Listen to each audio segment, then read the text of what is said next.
In 1973, ground beef was priced around 99 cents a pound, yet even then, many families of 5 couldn't count on buying it regularly.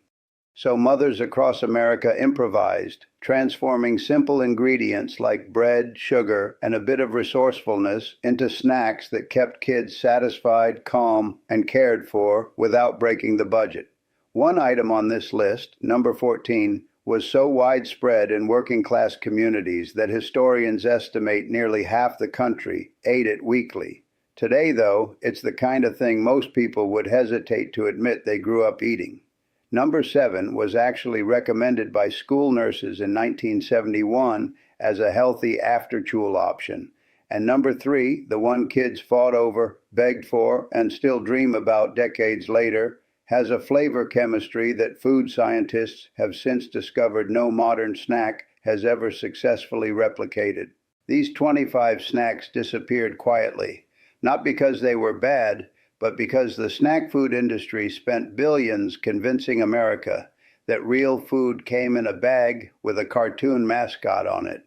Before we start, hit subscribe because what you are about to remember might just send you straight to your kitchen. Let's count down the 25 forgotten poor man's snacks from the 1970s that nobody makes anymore. Number 25, sugar bread. If you grew up in a working-class household in the 1970s, you already know. A slice of Wonder Bread, soft and white as a cloud, spread thick with margarine, Blue Bonnet, Land O'Lakes, whatever was on sale, then sprinkled generously with white granulated sugar. That was the snack. A loaf of bread cost about 28 in 1972. The sugar came from a 5 LB bag that cost less than $1 and lasted a month. The soft bread absorbed the margarine. The sugar dissolved just slightly at the edges, where it touched the fat, becoming something almost crystalline and sweet. Nobody called it a recipe. Nobody wrote it down. It was just what you made when there was not anything else. Today, parents would look at sugar bread with horror, but those same parents ate it every single week and turned out just fine. Number 24, crackers and Caro syrup. Corn syrup in 1970 cost 49 for a 16 bottle, and a little went a long way. A sleeve of saltus from the back of the pantry, a slow drizzle of dark Caro across the top. That was dessert in lean times.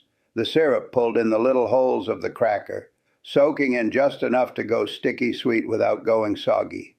Dark Caro had a molasses depth that made the crackers taste almost like gingerbread. A box of saltines ran about 39. You could feed 4 kids for less than $1. Nobody makes this anymore because nobody has to, but people who grew up on it will tell you it still sounds good. Number 23, fried bologna cups. Bologna was the great equalizer of America in the 1970s. At 89 cents a pound, it was the lunch meat that fed a generation. But the snack version, the one kids actually requested, was something else entirely. You dropped a thick slice into a dry skillet on medium-high heat, and you watched. Within 90 seconds, the edges pulled away from the center and the slice buckled into a perfect cup shape. That cup got filled with mustard, ketchup, Vita if you had it, or with nothing at all if you did not. The edges got slightly charred and crispy. The center stayed soft, porky, and hot.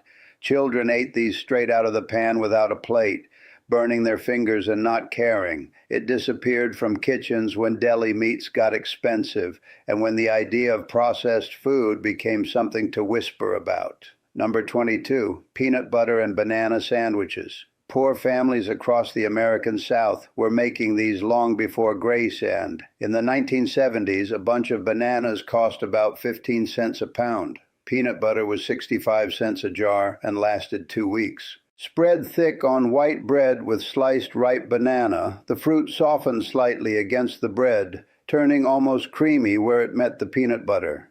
The sweetness cut the dense salt perfectly. Some families went further.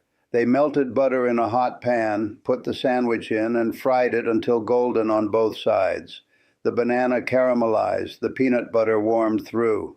Something extraordinary for about 20 cents.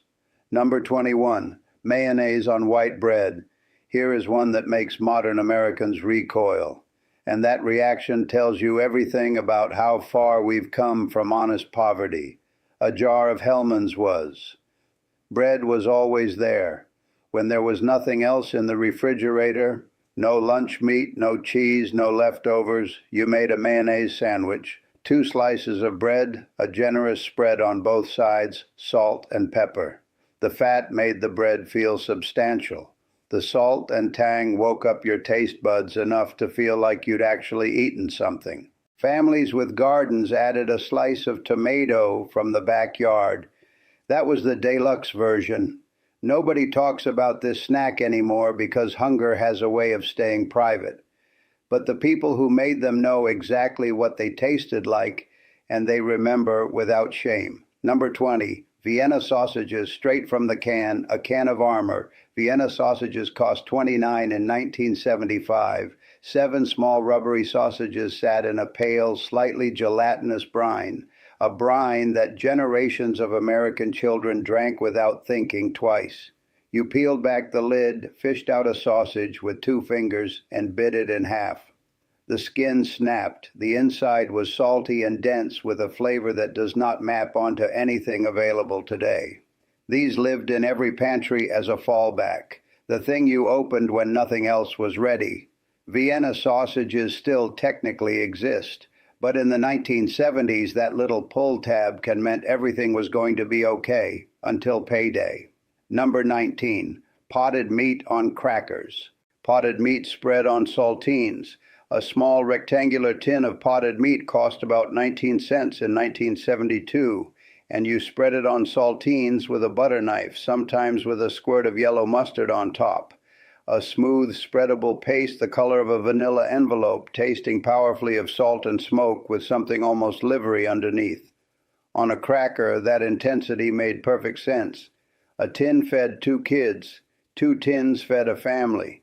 The people who ate this did not ask what was in it. Asking cost money you did not have. Those tins still exist on the bottom shelf of certain grocery stores, but the knowledge of how to make them into something worth eating is nearly gone. Pattern break 1. Here's where food companies enter the story. In 1971, Fredo spent $47 million on advertising. That was more than the gross domestic product of some small nations. They weren't just selling chips. They were selling the idea that real snacking came from a bag, not a kitchen. The snacks on this list cost pennies and required 30 seconds of effort. They tasted real because they were real bread and fat and salt and whatever was at hand. The snack industry could not profit from that, so they did not compete with it. They replaced it not through taste, but through marketing. They sold the idea that packaged snacks were modern and that homemade poor man food was something to outgrow. They were right that America got richer. They were wrong that richer meant better. Number 18, bread and milk. You tore up stale white bread into chunks, dropped them in a bowl, and poured warm whole milk over the top. Add a spoon of sugar. Eat it like cereal or like soup depending on how you grew up. In the South, some families added a pinch of salt instead of sugar. In the Midwest, some used buttermilk, which changed the whole character, tangy and almost thick. A loaf was 28. A half-gallon of milk was 65. This was the evening snack when there wasn't a dessert. The late-night thing an elderly grandmother made herself after everyone else had gone to bed. Warm milk and soft bread is genuinely comforting in a way that no engineered snack food has ever managed to touch. Number 17, cinnamon sugar toast. Butter a slice of bread on one side. Mix white sugar and ground cinnamon 4-to-1. Always more sugar than cinnamon. Spread that mixture over the butter. Put the slice under the broiler for 90 seconds exactly. Watch through the oven window because 91 seconds was the difference between perfect and burned. When it came out, the sugar had caramelized into something crunchy at the edges and gooey in the center. The cinnamon had bloomed in the heat. It cost about 4 cents. This was the snack that mothers made when kids were sick, or when it was cold outside, or when a treat felt necessary and the budget said no. Nobody makes it anymore because it requires standing at the oven for 90 seconds. And apparently we no longer have 90 seconds. Number 16. Crackers and peanut butter with a raisin on top. A Ritz cracker spread with peanut butter with one raisin in the center. That was the entirety of the recipe. A box of Ritz cost about $4, peanut butter $65, a small box of raisins $29.